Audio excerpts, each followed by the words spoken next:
Le 25 décembre, le matin où ma belle-fille a cru vendre une vie qui ne lui appartenait pas. Le 25 décembre, à 9 heures précises, ma belle-fille a levé son verre de champagne.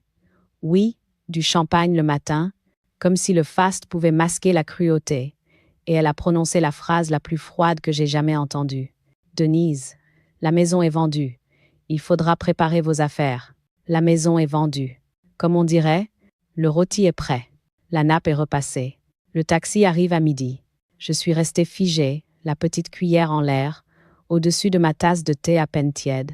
Ma main tremblait légèrement, mais pas assez pour qu'elle le voie. Pauline ne voit jamais rien qui ne l'arrange pas. Elle a continué de sourire, un sourire commercial, presque professionnel, puis elle a ajouté « Nous avons signé hier. L'agent immobilier était très satisfaite.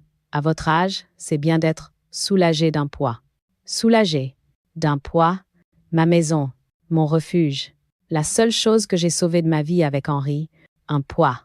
J'ai senti un froid me traverser la poitrine, un froid qui n'avait rien à voir avec le mois de décembre. Thomas, mon fils, s'est raclé la gorge. Il avait cette expression gênée, comme un enfant surpris en train de faire une bêtise, sauf qu'il avait 50 ans. Maman, tu sais, on pensait que c'était la meilleure solution. La maison demande trop d'entretien, Pauline s'est renseignée. On t'a trouvé un appartement senior très correct.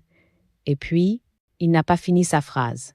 Peut être parce qu'il a senti, enfin, qu'il disait quelque chose d'irrémédiablement blessant. Ou peut être parce que mon silence lui a coupé la voix. Je les ai observés un long moment. Pauline, triomphante comme si elle venait d'annoncer une promotion. Thomas, nerveux, mais soulagé de voir les problèmes réglés.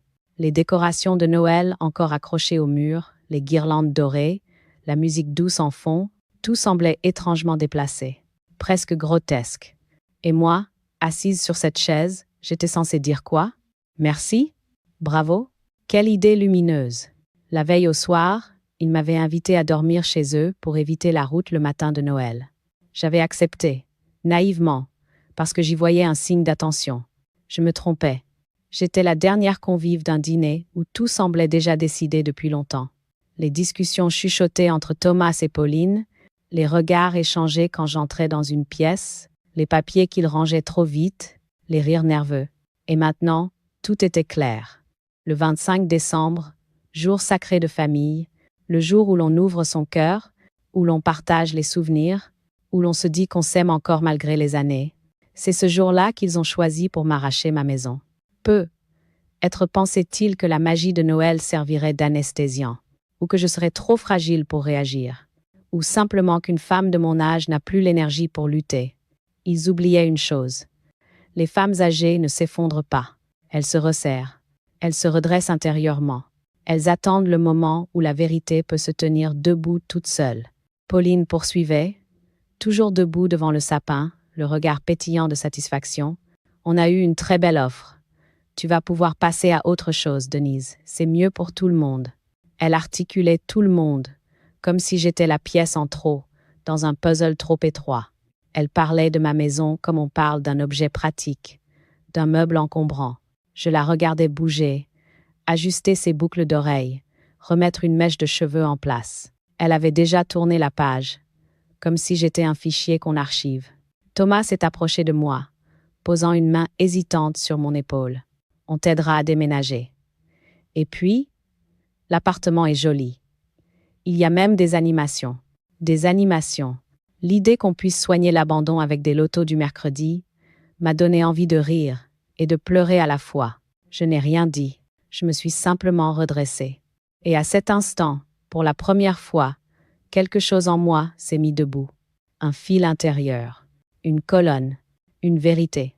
Et cette vérité, je la gardais pour moi. Je la caressais. Je la chauffais dans mes mains invisibles. Parce que moi aussi, j'avais une nouvelle à leur annoncer. Une nouvelle qu'ils n'avaient pas anticipée. Une nouvelle qui allait traverser cette maison comme un coup de vent glacé. J'ai levé mes yeux vers Pauline.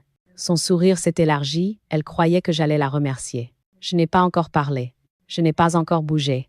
Je les ai simplement regardés avec une fixité nouvelle.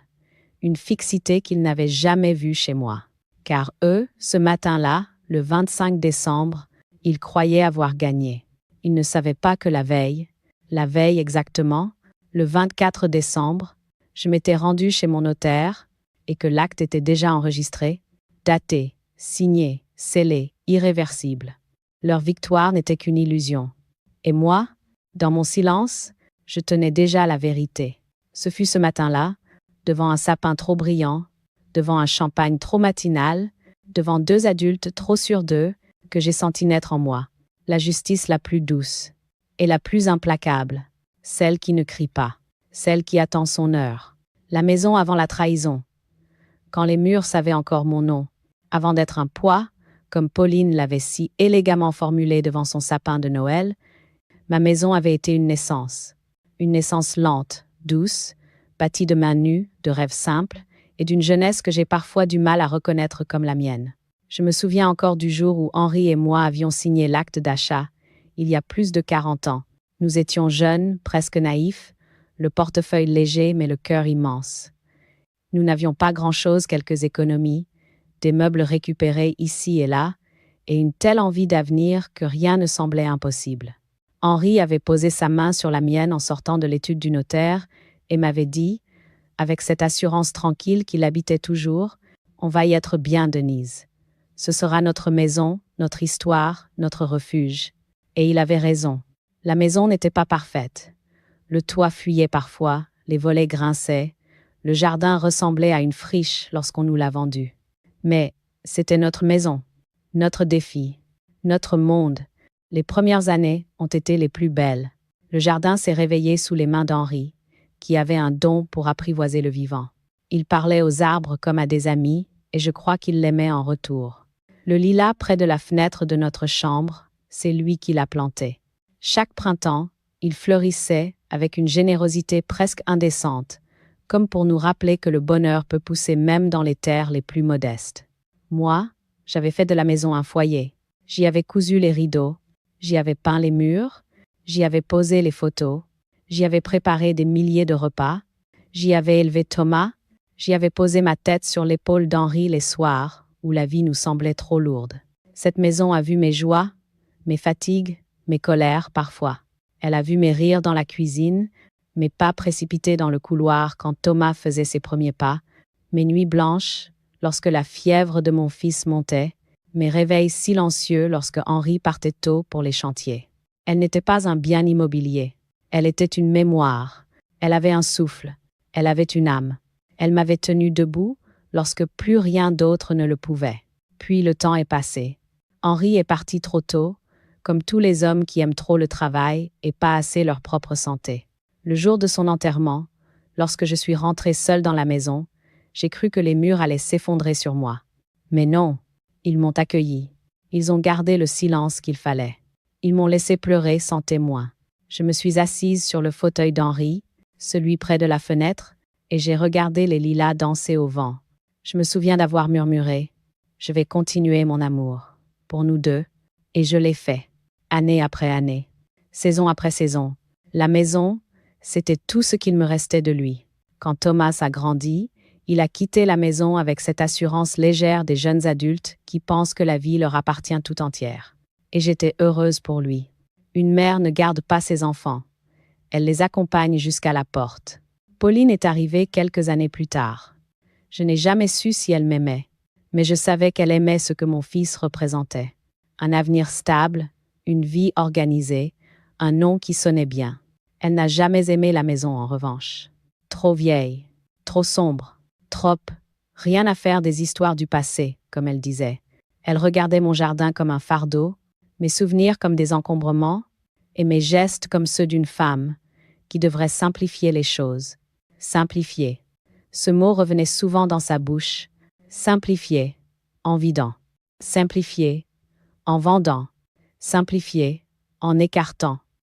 Mais malgré tout, jusqu'au dernier moment, je n'aurais jamais imaginé qu'elle oserait tenter ce qu'elle a fait. Pas à moi, pas à Noël, pas avec la maison où son propre mari avait grandi. Je me trompais. Ce n'est pas la maison qu'elle voulait vendre. C'était mon passé, ma mémoire, mon autonomie, ma liberté. Pour elle, j'étais devenue une case à cocher, une responsabilité à optimiser, une ligne dans un tableur, bien immobilier familial potentiel, liquide, exploitable. Et pourtant, la veille de Noël, le 24 décembre au matin, alors qu'ils croyaient m'avoir suffisamment affaibli par leurs discours déguisés en bonne intention, je suis allée chez mon notaire. Je me souviens encore du froid sur mes joues, de la neige légère qui tombait, de l'écharpe d'Henri que je portais autour du cou.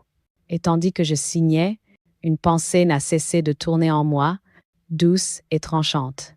Ce que j'ai construit ne sera jamais vendu par ceux qui n'en connaissent pas le prix. Ma maison n'appartenait plus à ceux qui voulaient s'en débarrasser. Elle appartenait déjà à ceux qui m'aimaient vraiment. Et c'est pour cela que, lorsque Pauline a levé son verre le 25 décembre pour annoncer sa vente, je suis restée parfaitement immobile.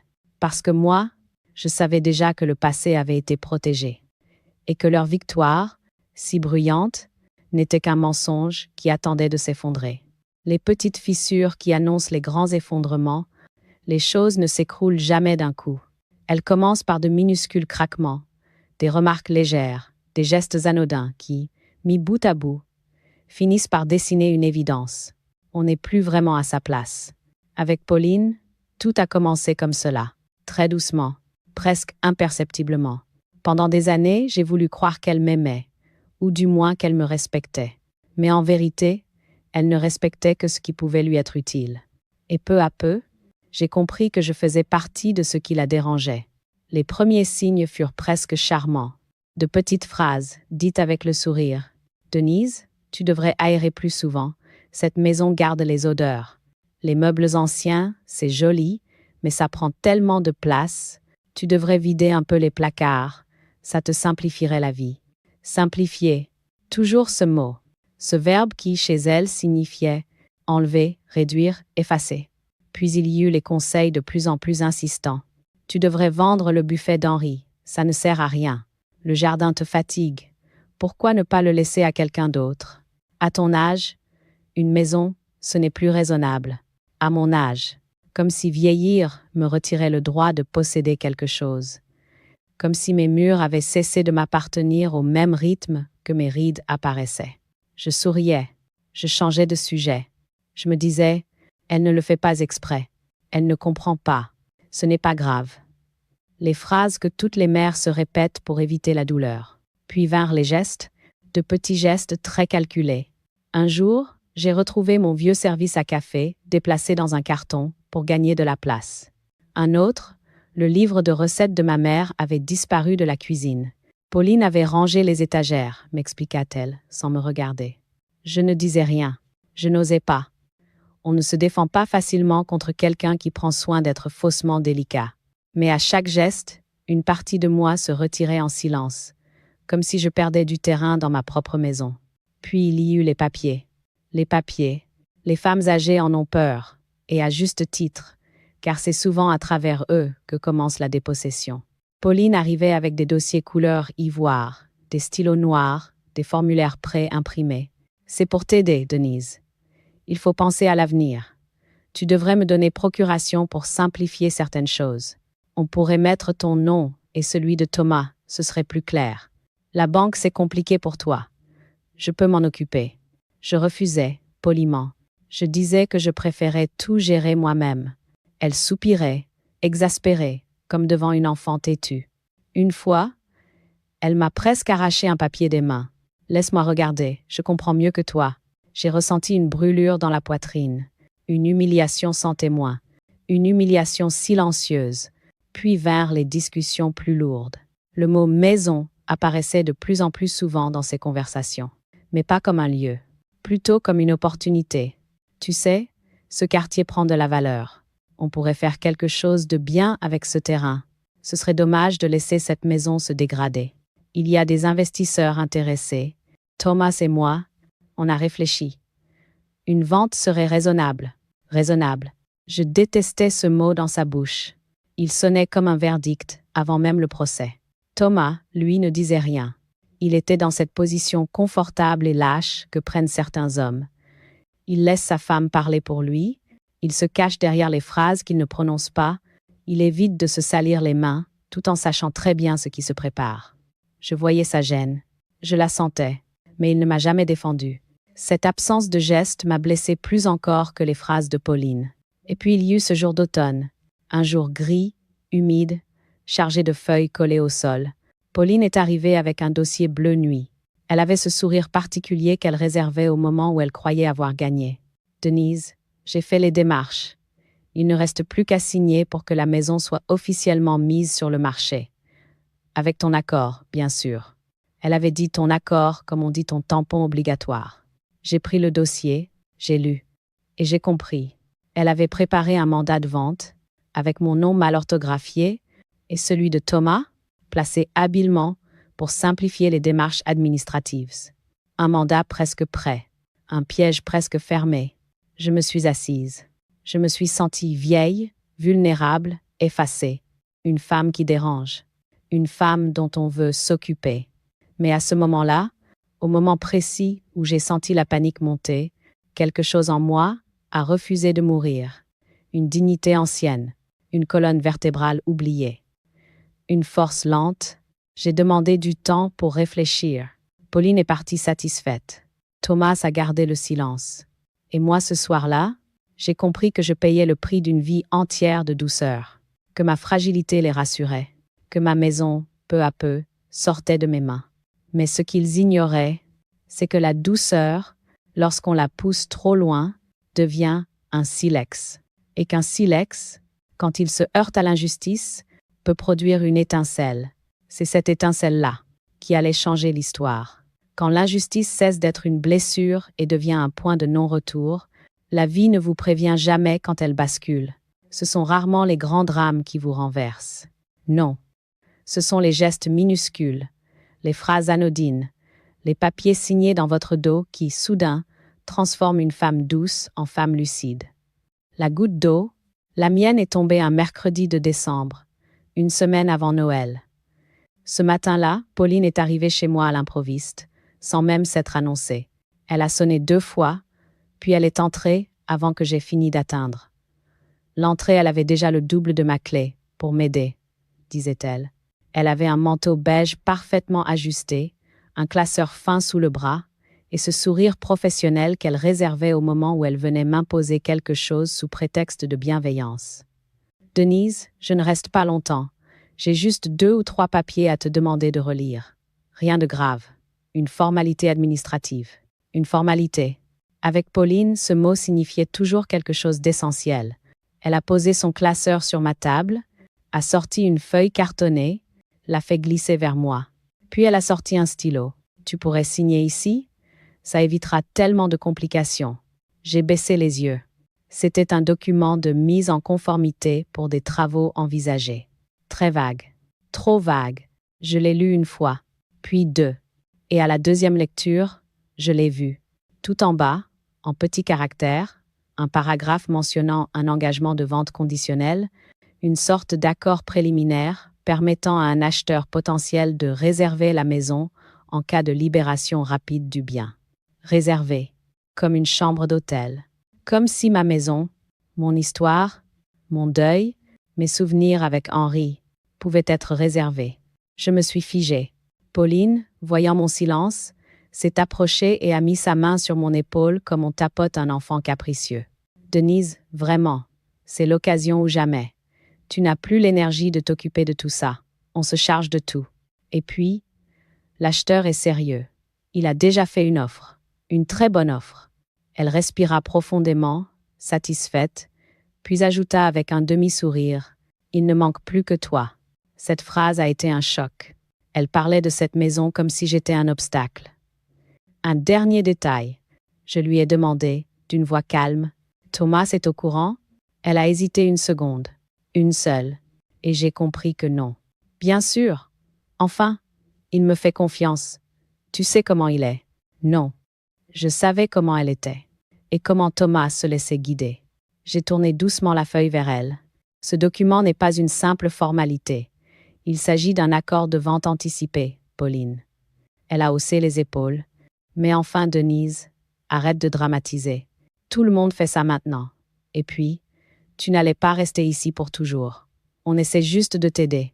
M'aider. Le mot qui sert à vous dépouiller sans avoir l'air de voler. Puis elle s'est penchée, un peu trop près, un sourire trop doux sur les lèvres. Tu signes maintenant. Et tout sera réglé avant Noël. Tu pourras passer les fêtes tranquilles. Et après, on organisera ton déménagement. Tu ne peux pas me dire que cette maison n'est pas trop grande pour toi? J'ai senti quelque chose se briser. Une dernière fibre de patience. Un fil de loyauté que je gardais encore par habitude. Je me suis levée, lentement. Mes jambes tremblaient légèrement l'âge, oui, mais aussi la colère froide, contenue. Et c'est là qu'elle a dit la phrase de trop. De toute façon, Denise, si tu ne signes pas aujourd'hui, ça ne changera rien. L'acheteur est déjà prêt. Et, comment dire, ce serait dommage que les choses se fassent sans toi.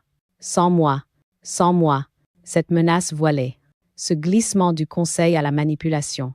Cette façon de considérer ma maison comme déjà vendue, mon accord comme un simple détail esthétique, mon existence comme une formalité. J'ai compris. Je ne pouvais plus nier, plus minimiser, plus excuser.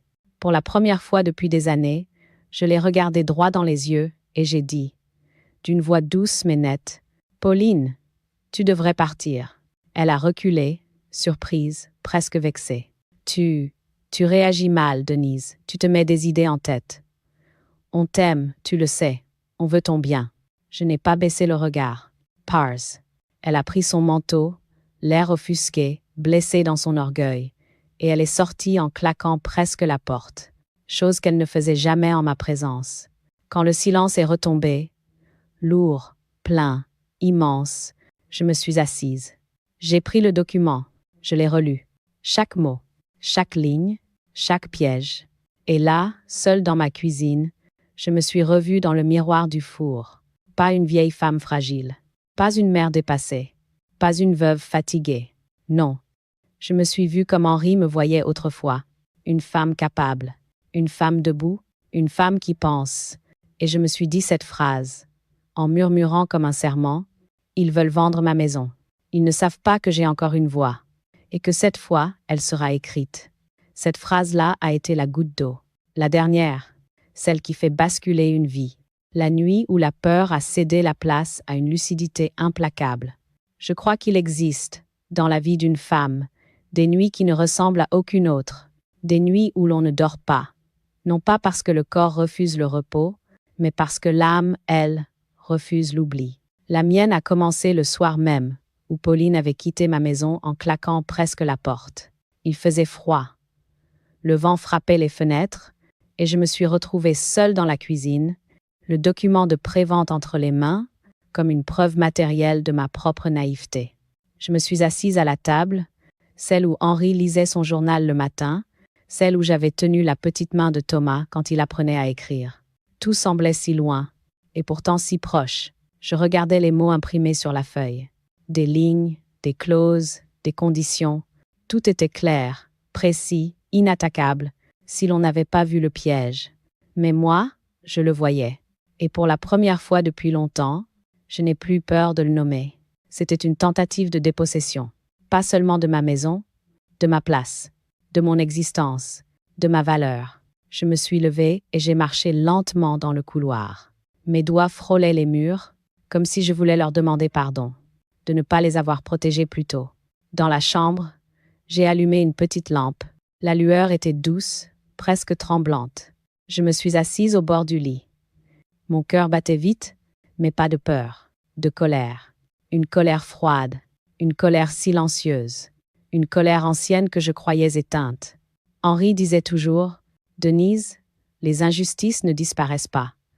Elles attendent qu'on ose les regarder. » Cette nuit-là, je les ai regardées, toutes, une à une. Les petites remarques, les « on veut ton bien », les « simplifie-toi la vie », les « à ton âge », les papiers glissés sous le tapis, les décisions prises dans mon dos, les manipulations enveloppées de sourires. Tout prenait sens, tout formait une ligne droite, le chemin qu'ils avaient tracé pour moi. Et ce chemin menait, non pas vers la vieillesse paisible, mais vers l'effacement. Je me suis allongée quelques minutes, mais le sommeil refusait de venir. Alors j'ai fait ce que je n'avais pas fait depuis des années. J'ai pris mon vieux carnet vert. Je l'ai ouvert. L'encre avait pâli. Mais mes mots anciens, eux, étaient encore vivants. Sur la première page, j'ai écrit « Si je me tais encore, je disparais ». Je n'avais jamais formulé cette pensée. Mais elle était là depuis longtemps, tapis sous les compromis. Je l'avais laissé grandir, nourri de mes silences, de mes excuses, de mes renoncements. Je me suis mise à écrire compulsivement. Je ne suis pas un poids. Je ne suis pas un bien à déplacer. Je ne suis pas en trop. Je ne suis pas vieille au point d'être remplacée. Je ne savais pas où ces phrases me mèneraient. Je savais seulement qu'elles devaient sortir, que je devais me libérer de cette brume qui m'habillait depuis trop d'années. Puis, brusquement, une pensée s'est imposée à moi. Et si je faisais exactement le contraire de ce qu'ils attendent, Pauline croyait m'avoir affaiblie. Elle croyait que j'allais signer par fatigue, que j'allais renoncer par lassitude, que j'allais me laisser guider, déplacer, ranger. Mais elle ignorait une chose essentielle. Les femmes âgées ne s'effondrent pas. Elles se souviennent, et elles se relèvent. Je me suis levée, j'ai ouvert la fenêtre. L'air glacé de décembre a envahi la pièce. Il m'a réveillée entièrement. J'ai senti quelque chose d'immense, de vieux, de profond, se redresser en moi. Ma dignité. Une dignité que je n'avais jamais réclamée à haute voix, mais que j'avais toujours portée en silence. Et alors, sans réfléchir davantage, comme si une main invisible me poussait, j'ai prononcé tout haut, dans la nuit, « Demain, j'irai voir mon notaire ». Cette simple phrase a changé l'air de la pièce, comme si une page venait de se tourner, d'un geste clair. Je me suis rassis sur mon lit, j'ai fermé les yeux et j'ai laissé le calme descendre en moi. Je savais ce qu'il me restait à faire. Je savais le chemin. Et pour la première fois depuis des années, je n'avais pas peur. J'avais déjà choisi. J'avais déjà décidé. J'avais déjà compris une chose. La maison ne leur appartiendrait jamais. Mais ma voix, elle, m'appartenait encore. Et c'est cette voix que j'allais écrire, chez le notaire, le lendemain, le 24 décembre, le jour où j'ai écrit mon nom avant que d'autres ne tentent de l'effacer. Le 24 décembre, je me suis réveillée avant l'aube. Je ne savais pas encore si c'était le courage ou la peur qui m'avait tirée du lit. Peut être les deux. Mais l'un comme l'autre me forçait à avancer.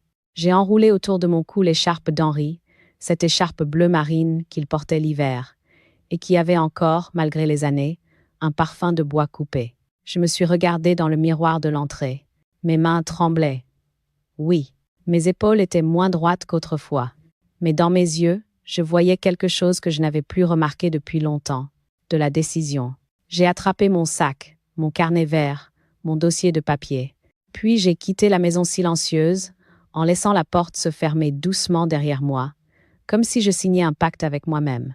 Ce matin-là, le ciel était gris, presque blanc. Une neige fine tombait comme une poussière de lumière. Le monde semblait suspendu. Je me suis dirigée vers l'arrêt de bus. Une vieille dame avec une canne m'a souri. J'ai répondu, mais sans vraiment la voir. J'étais ailleurs. J'étais déjà dans l'étude de Maître Lenoir. L'étude du notaire était presque vide ce matin-là. La secrétaire m'a regardée avec surprise en me voyant entrer, enveloppée de neige. « Madame Armand, le notaire vous attend dans son bureau. Vous aviez un rendez-vous urgent, c'est bien ça ?» J'ai hoché la tête. Elle m'a ouvert la porte. Maître Lenoir était là, debout derrière son bureau, lunettes posées sur un dossier. Il avait cette expression calme, presque solennelle, des gens qui savent que ce qu'on s'apprête à faire va changer une vie. « Madame Armand, vous êtes venue tôt. Est-ce que tout va bien ?» Je me suis assise.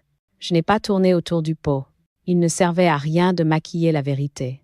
Je veux protéger ma maison, maître. Définitivement. Comme si quelqu'un essayait de me l'enlever. Son regard s'est assombri. Il n'a pas posé de questions inutiles. Il n'a pas commenté. Il a juste ouvert son dossier. Nous allons le faire. Mais il faut être précise. À qui souhaitez-vous transmettre la propriété ? J'ai inspiré profondément. À Héloïse, ma petite fille. La seule qui, dans cette famille, me regarde encore avec des yeux sincères. Il a pris note, avec une délicatesse rare. Nous allons préparer un acte de donation. C'est le plus sûr. Je peux l'enregistrer dans la journée. Vous souhaitez que la transmission soit immédiate ? Immédiate. C'était le mot que je voulais entendre. Oui, maître, immédiate. Il a commencé à rédiger. Chaque ligne semblait un fil que je reprenais entre mes mains. Chaque phrase, un morceau de dignité retrouvé. Chaque mot un pas loin de Pauline et de ses pièges. Pendant qu'il écrivait, je repensais à tout. Au papier que Pauline voulait me faire signer, à ses phrases déguisées en douceur venimeuse, à la manière dont elle parlait de ma maison comme d'un bien exploitable. Je sentais ma poitrine se serrer, mais plus de peur, de lucidité. Quand l'acte fut prêt, il me le lut entièrement. Je l'écoutais dans un silence religieux. L'acte stipule que la propriété est désormais transférée à mademoiselle Héloïse Armand, de manière irrévocable. Vous restez usufruitière à vie, bien entendu. Je sentis mes yeux se mouiller. Pas de tristesse, d'allègement. Je signe où, maître? Il me tendit le stylo. Je pris une profonde inspiration. Puis j'ai signé, en lettres un peu tremblées, mais nettes, entières. J'avais signé d'autres documents dans ma vie, des contrats, des attestations, des autorisations scolaires, mais aucun n'avait eu ce goût-là, le goût d'une liberté retrouvée. Ensuite, Maître Lenoir apposa son sceau. Puis il se leva. Je vais moi-même faire enregistrer l'acte. Aujourd'hui, vous aurez un double certifié dans l'après-midi. Votre maison est protégée, Madame Armand. Définitivement. Je n'ai pas bougé. Je l'ai regardé un long moment. Et d'une voix à peine audible, j'ai murmuré. Merci, maître. Je ne fais cela ni par vengeance ni par colère. Je le fais pour ne plus disparaître. Il posa une main respectueuse sur mon dossier. C'est la meilleure raison qui soit. Il était près de midi quand je suis sortie de l'étude. La neige avait cessé. La ville semblait plus silencieuse qu'à l'habitude, comme si Noël retenait son souffle. Je marchais lentement, mais je marchais droite. Le double de l'acte était là, dans mon sac, avec mon nom et celui d'Héloïse, reliés désormais par la loi, par le choix, par l'amour. Dans l'après-midi, Pauline m'appellerait probablement pour me parler de la vente imminente ou pour m'aider à préparer les documents. Et moi, pour la première fois depuis des années, je n'aurais pas peur de répondre, parce que je détenais la vérité, parce que j'avais agi, parce que la maison n'était plus à elle, ni à Thomas, ni à quiconque voulait la transformer en argent. Elle était à Héloïse, et à moi, pour toujours. En rentrant chez moi, j'ai déposé l'acte sur la table de la salle à manger. La lumière de l'après-midi glissa dessus, comme une bénédiction. J'ai murmuré « Henri !» Je l'ai fait. Et dans le silence, j'ai cru entendre la maison respirer à nouveau. Le 25 décembre, quand leur victoire annoncée s'est brisée sur un sceau notarial, le 25 décembre au matin, quand Pauline a levé son verre pour déclarer que ma maison était vendue, j'ai senti comme une onde passer dans la pièce. Thomas s'était figé, entre fierté forcée et malaise. Moi, je suis restée parfaitement immobile. Pas un battement de cils, pas un froncement de sourcils. Je crois que c'est cela qui l'a déstabilisée. Elle s'attendait à un cri, un effondrement, une supplication. Les fortes attendent la foudre. Elles ne savent pas quoi faire du calme. Après son annonce triomphante, le silence a traversé la pièce. Puis Pauline, ravie de son effet, s'est assise en diagonale, comme une reine, après un discours victorieux. Tu devrais être soulagée, Denise. On s'est occupé de tout. Le 11 sonnait comme j'ai tout contrôlé, et elle le savourait. Thomas se raclait la gorge. Il ajouta, d'un ton prudent, « Oui, maman, c'est mieux ainsi. On ne pouvait plus te laisser seule dans une grande maison. » Je n'ai pas répondu. Je les ai regardés l'un après l'autre, comme on observe une scène déjà écrite dont on connaît la fin. Pauline fronça légèrement les sourcils. Elle sentait que quelque chose m'échappait moins qu'elle ne le pensait. « Denise, tu nous as entendus? La maison est vendue. Il faut être réaliste, tu n'y arriverais plus seule. » Je me suis finalement levée, lentement, avec une douceur qui n'appartenait qu'aux femmes qui ont déjà gagné. « Assieds-toi, Pauline, » ai-je dit doucement. Elle a sursauté. Jamais je ne lui avais parlé sur ce ton. Un ton souverain. Thomas, surpris, s'est rapproché. « Maman, ça va ?» J'ai ouvert mon sac posé à côté du sapin. Le papier y avait reposé toute la nuit, silencieux, lourd, inattaquable. Je l'ai posé sur la table, bien en évidence. Une chemise cartonnée grise, fermeture métallique, et dessus, en lettres sobres, acte, donation immédiate, enregistré le 24/12e. Pauline Blémy. Je l'ai ouverte. J'ai sorti l'acte. Officiel, signé, scellé. La pièce s'est vidée de son air. On aurait pu entendre une aiguille tomber sur les carreaux. Qu'est-ce que c'est? Balbutia Pauline. Je me suis assise. J'ai pris mon temps. J'ai tourné les pages devant elle, avec la lenteur cérémonieuse d'un notaire. Ceci, ai-je commencé, est un acte de donation rédigé par Maître Lenoir, daté du 24 décembre, enregistré au greffe, ce qui signifie que la maison que tu annonces vendue ne m'appartient plus. Pauline devint livide. Thomas s'approcha, prit le document comme s'il manipulait une grenade dégoupillée. Il lut, les lèvres tremblantes, son regard passa du papier à moi. « Maman, tu as transmis la maison à Héloïse, définitivement? » « Oui. » Un simple oui, posé comme une pierre parfaitement droite. Pauline se redressa brusquement. « Ce n'est pas possible. Ce n'est pas légal. On ne fait pas ça comme ça, un 24 décembre. » Je la regardais avec une douceur qui la déstabilisa davantage que n'importe quelle colère. On protège sa maison quand on comprend qu'on veut nous la prendre. Et oui, Pauline, on peut très bien faire ça un 24 décembre. Les notaires travaillent encore ce jour-là. Heureusement pour moi. Elle chercha un appui. Thomas peut être, mais il était ailleurs. Perdu dans l'acte qui lui échappait, dans son rôle de fils qui n'avait rien vu venir, dans la honte de m'avoir laissé seul face à ce qu'il n'était pas capable d'empêcher. Tu aurais pu nous en parler, murmura-t-il. Je l'ai regardé droit dans les yeux. Vous avez parlé de moi sans moi. Alors j'ai agi pour moi. Pauline essaya encore, la voix haute, presque stridente. Non, tu n'avais pas le droit. On avait une offre incroyable. Et on avait déjà commencé les démarches. Je refermai la chemise. Les démarches que tu avais commencées étaient basées sur un document que tu voulais me faire signer sans m'expliquer. Tu as essayé d'aller plus vite que moi. Tu as juste oublié une chose. Je suis propriétaire, et je sais lire. Le silence tomba, épais, tranchant, définitif. Pauline éclata finalement. Mais c'est injuste. C'est Héloïse qui hérite de tout? Je me levai, calmement. Non, Héloïse n'hérite pas. Elle reçoit ce que j'ai choisi de lui donner, avant que vous ne tentiez de le vendre. Thomas regarda Pauline, puis moi. Il avait l'air de quelqu'un qui voyait deux versions du monde entrer en collision.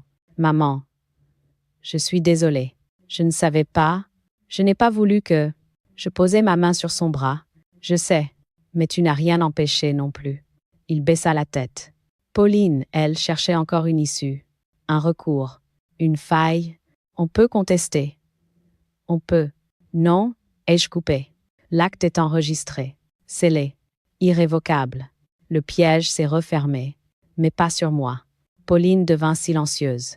Enfin, elle comprenait. Les victoires trop vite proclamées finissent toujours par se retourner contre leurs auteurs. Moi, je n'avais pas crié, je n'avais pas supplié, je n'avais pas protesté. J'avais signé, et c'était suffisant. Je me suis dirigée vers la fenêtre. Le jardin était blanc, paisible, intact. Je me suis retournée vers eux, et j'ai dit simplement, « Le 25 décembre, vous avez annoncé une vente. Le 24, j'avais déjà sauvé la maison. Voilà la seule vérité. » Puis je suis sortie de la pièce, sans fracas, sans colère, avec la dignité tranquille, de celles qui ont choisi la loi plutôt que le bruit. Leur silence derrière moi valait toutes les victoires du monde. Le 25 décembre, quand leur victoire annoncée s'est brisée sur un sceau notarial. Le 25 décembre au matin, quand Pauline a levé son verre pour déclarer que ma maison était vendue, j'ai senti comme une onde passer dans la pièce. Thomas s'était figé, entre fierté forcée et malaise. Moi, je suis restée parfaitement immobile. Pas un battement de cils, pas un froncement de sourcils. Je crois que c'est cela qui l'a déstabilisée. Elle s'attendait à un cri, un effondrement, une supplication. Les fortes attendent la foudre. Elles ne savent pas quoi faire du calme. Après son annonce triomphante, le silence a traversé la pièce. Puis Pauline, ravie de son effet, s'est assise en diagonale comme une reine après un discours victorieux. « Tu devrais être soulagée, Denise. On s'est occupé de tout. » Le « on » sonnait comme j'ai tout contrôlé, et elle le savourait. Thomas se raclait la gorge. Il ajouta, d'un ton prudent, « Oui, maman, c'est mieux ainsi. On ne pouvait plus te laisser seule dans une grande maison. » Je n'ai pas répondu. Je les ai regardés l'un après l'autre, comme on observe une scène déjà écrite, dont on connaît la fin. Pauline fronça légèrement les sourcils. Elle sentait que quelque chose m'échappait moins qu'elle ne le pensait. « Denise, tu nous as entendus? La maison est vendue. Il faut être réaliste, tu n'y arriverais plus seul. Je me suis finalement levée, lentement, avec une douceur qui n'appartenait qu'aux femmes qui ont déjà gagné. Assieds-toi, Pauline, ai-je dit doucement. Elle a sursauté. Jamais je ne lui avais parlé sur ce ton. Un ton souverain. Thomas, surpris, s'est rapproché. Maman, ça va? J'ai ouvert mon sac posé à côté du sapin. Le papier y avait reposé toute la nuit, silencieux, lourd, inattaquable. Je l'ai posé sur la table. Bien en évidence. Une chemise cartonnée grise, fermeture métallique, et dessus, en lettres sobres. Acte. Donation immédiate. Enregistré le 24/12e. Pauline Blémy. Je l'ai ouverte. J'ai sorti l'acte. Officiel. Signé. Scellé. La pièce s'est vidée de son air. On aurait pu entendre une aiguille tomber sur les carreaux. Qu'est-ce que c'est? Balbutia Pauline. Je me suis assise, j'ai pris mon temps. J'ai tourné les pages devant elle, avec la lenteur cérémonieuse d'un notaire. Ceci, ai-je commencé, est un acte de donation rédigé par Maître Lenoir, daté du 24 décembre, enregistré au greffe, ce qui signifie que la maison que tu annonces vendue ne m'appartient plus. Pauline devint livide. Thomas s'approcha, prit le document comme s'il manipulait une grenade dégoupillée. Il lut, les lèvres tremblantes. Son regard passa du papier à moi. « Maman, tu as transmis la maison à Héloïse? Définitivement? » « Oui. » Un simple oui, posé comme une pierre parfaitement droite. Pauline se redressa brusquement. « Ce n'est pas possible. Ce n'est pas légal. On ne fait pas ça comme ça, un 24 décembre. » Je la regardais avec une douceur qui la déstabilisa, davantage que n'importe quelle colère. On protège sa maison quand on comprend qu'on veut nous la prendre. Et oui, Pauline, on peut très bien faire ça un 24 décembre. Les notaires travaillent encore ce jour-là. Heureusement pour moi. Elle chercha un appui. Thomas, peut être.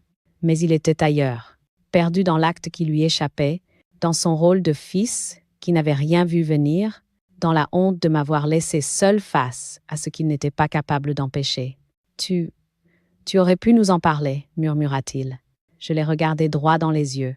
Vous avez parlé de moi sans moi. Alors j'ai agi pour moi. Pauline essaya encore, la voix haute, presque stridente.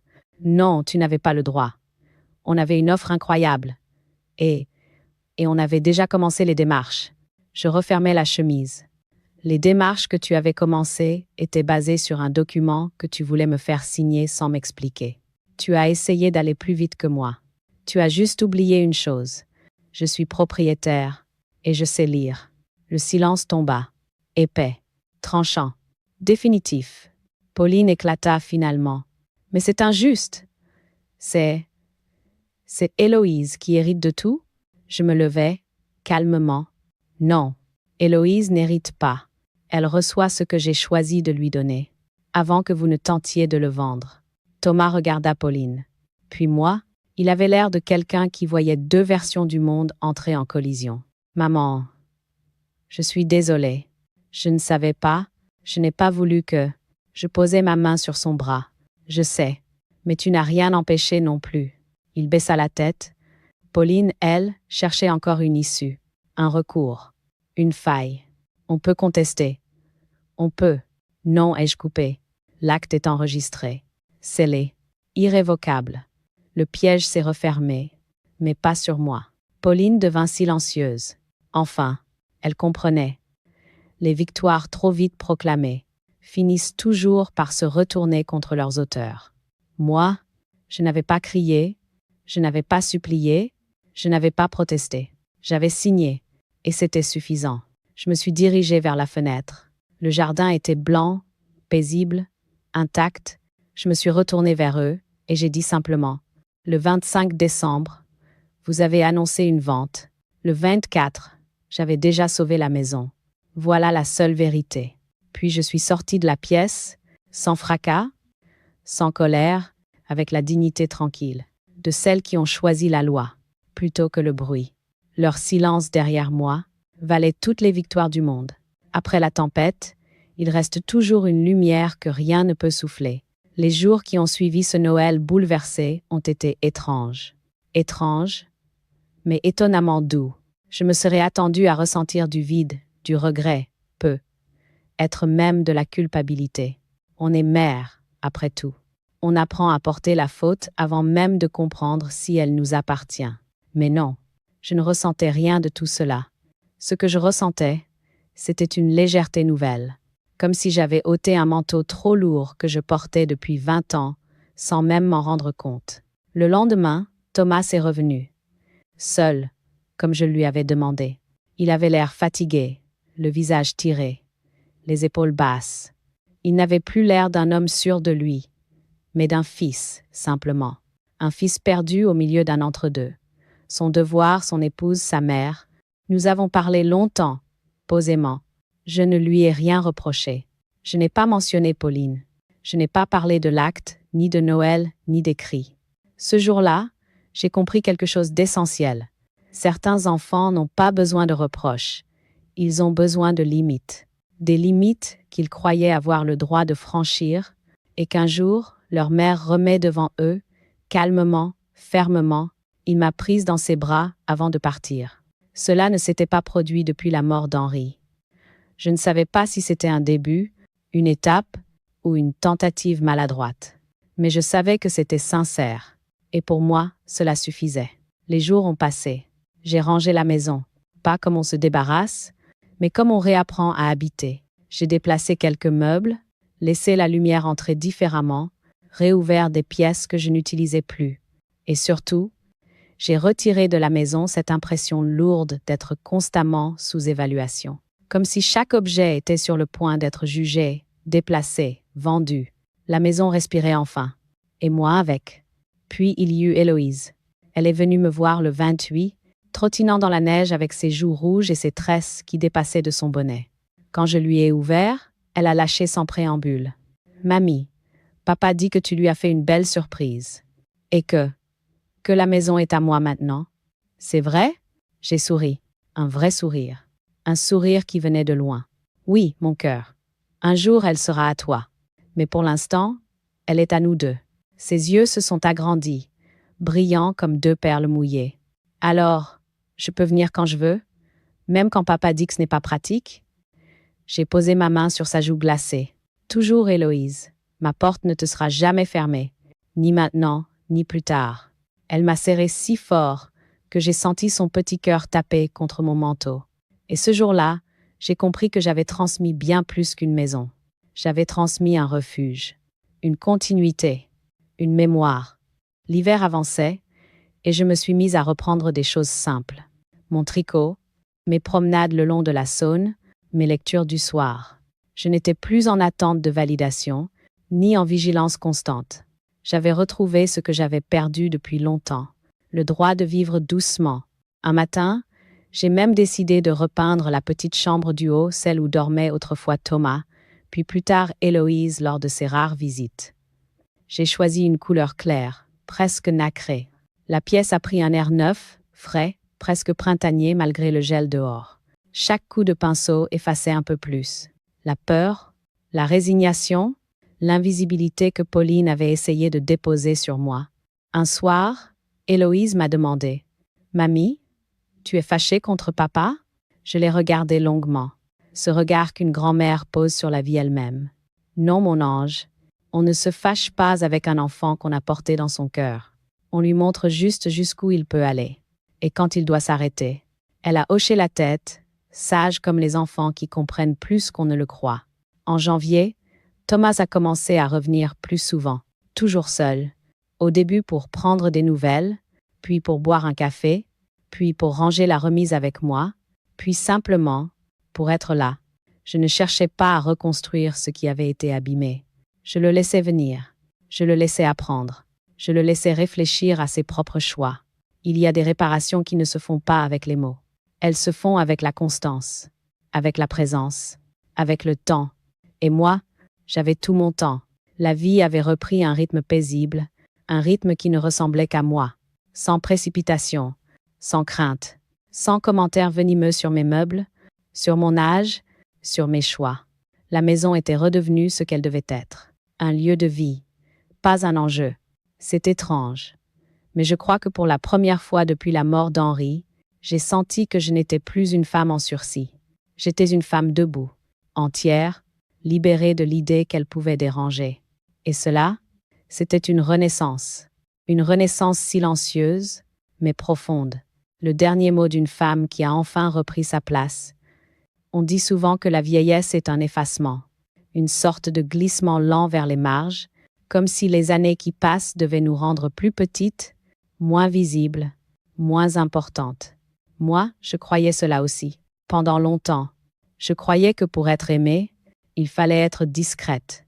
Pour être respectée, il fallait ne pas déranger. Pour garder la paix, il fallait avaler les humiliations comme de petites pilules amères qui finissent par anesthésier la voix. Mais j'avais tort, profondément tort.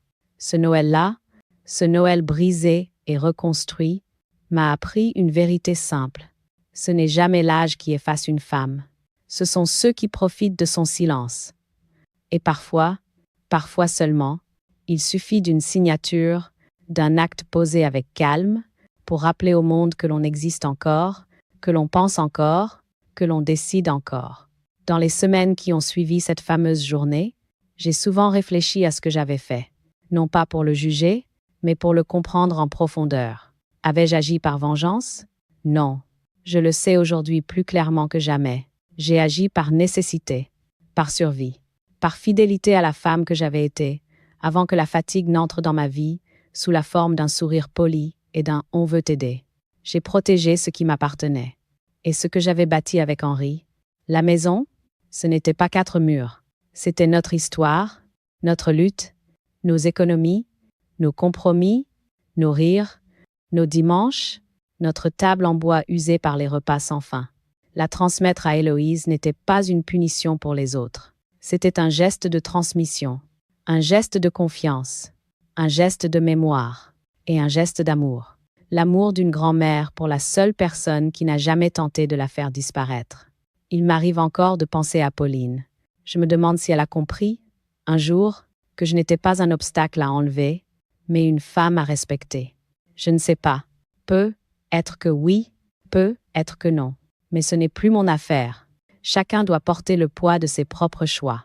Et moi, j'ai déposé les miens dans un acte parfaitement légal, parfaitement clair, parfaitement assumé.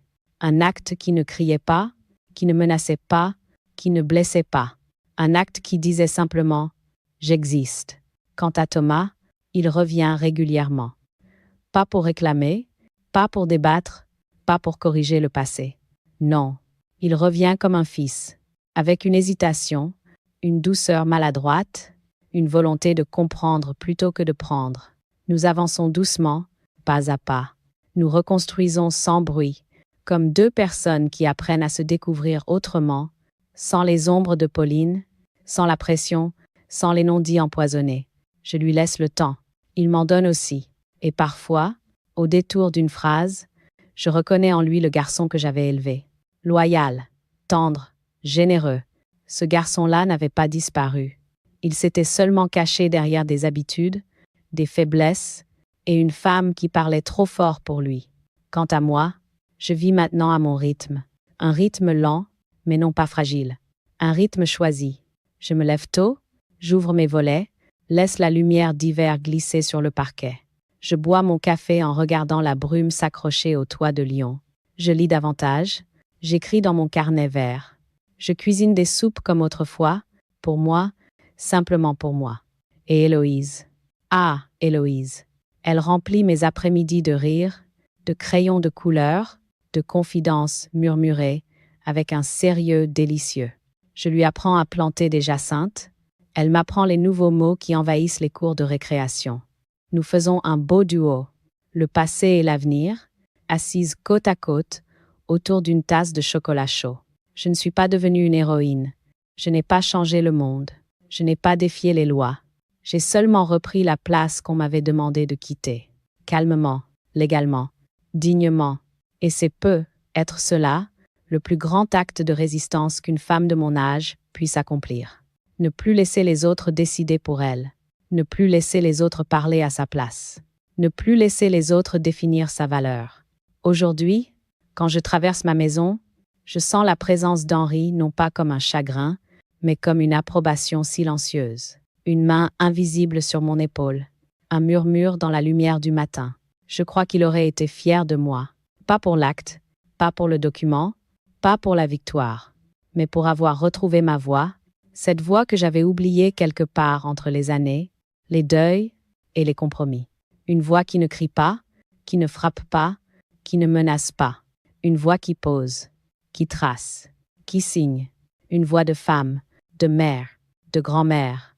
Une voix qui dit simplement « J'ai encore mon mot à dire. Et maintenant que je l'ai retrouvée, je ne la perdrai plus. Parce que si la vie m'a appris une chose, une seule, c'est bien celle-ci. Le silence peut aussi être une forme de justice. »